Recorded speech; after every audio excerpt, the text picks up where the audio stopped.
In the last few moments, the National Minister of Water Affairs and Sanitation, Senzo Mchunu, confirming that he's decided to increase the bulk water allocation to Rand Water because of the shortages in the metros in Gauteng. He says this should alleviate some of the water shortages suffered by people in that province. Over the weekend, Rand Water said the 17 million people who rely on the water it supplies were still using more water than it could actually give them, which meant it could not pump enough water to replenish its reservoirs. Some of them ran dry. Load shedding, of course, a big part of this. At the same time, the Vaal Dam around 92% full, the Sterkfontein Dam around 99% full. Professor Anthony Turton is an expert on water and water provision. Professor Turton, good afternoon to you. Now, I appreciate your time this Monday afternoon.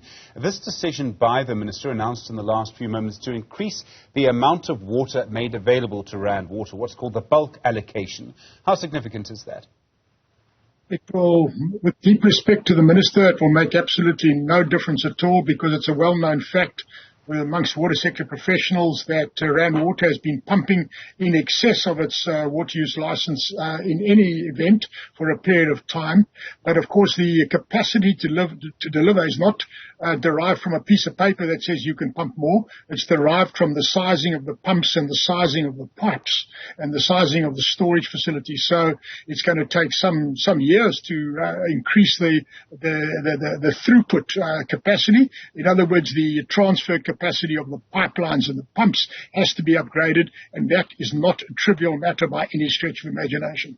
There's been various things that have been blamed for this current problem. We had load shedding. It was very intense load shedding. It was stage 6 load shedding, so that made it difficult to fill reservoirs. We've also had quite a sustained heat wave in Gauteng that really only broke over the weekend, but 2 weeks of very hot days. Are those the things we should blame? Or is Rand Water or Joburg Water or someone else really the ones who should carry the empty can here? Stephen, those things are what I would call exacerbating factors. These are factors that have simply, to use the proverbial straw that breaks the camel's back. That's what we're talking about there. In reality, when we became a democracy in 1994, the very, very first piece of democratic legislation that was put through was the National Water Act. And the National Water Act mandated a thing called the National Water Resource Strategy. And the first National Water Resource Strategy was published in 2002. You must remember that the National Water Resource Strategy has as a strategic objective the long-term strategic planning and particularly the balancing of demand and supply. And what the National Water Resource Strategy did for us at that point in time, what the National Water Resource Strategy did for us at that point in time was it told us that we'd allocated 98% of all the water we had in the country, and in fact we'd over-allocated some river basins by as much as 120%.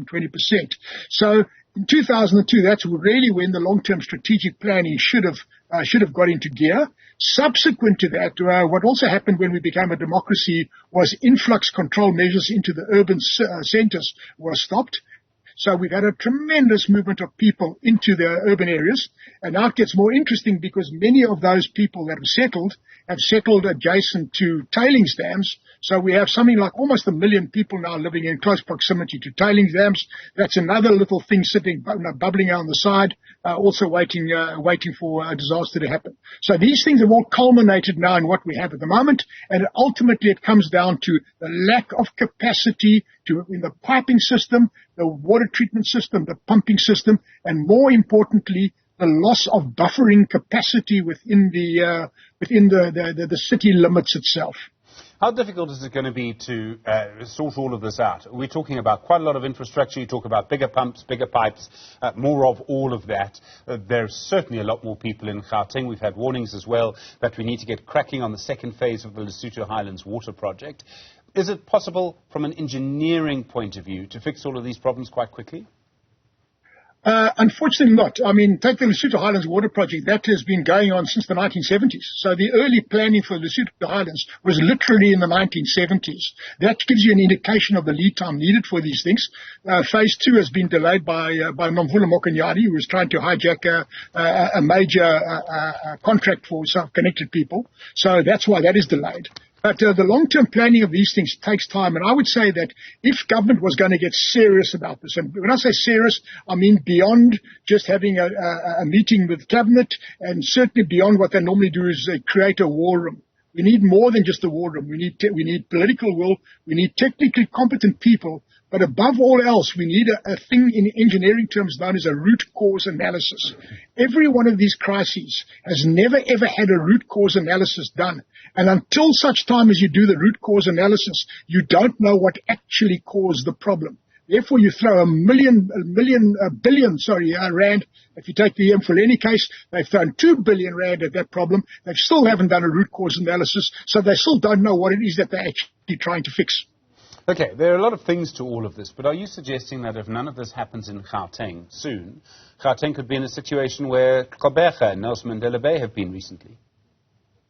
I think the short answer to that is yes. The short answer is that we have been on the very edge of the abyss for a period of time now. And all we've been waiting for is that final stress, or the final proverbial straw that breaks the camel's back.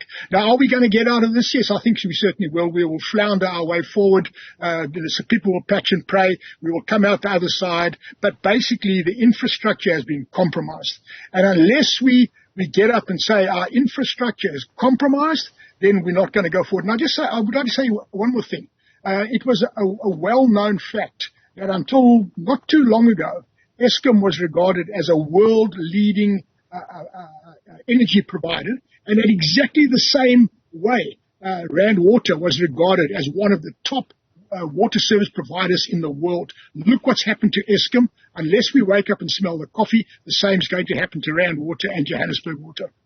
Professor Anthony Turton, a very stark warning from him. Thank you very much indeed. An expert, as you hear, on water and water provision.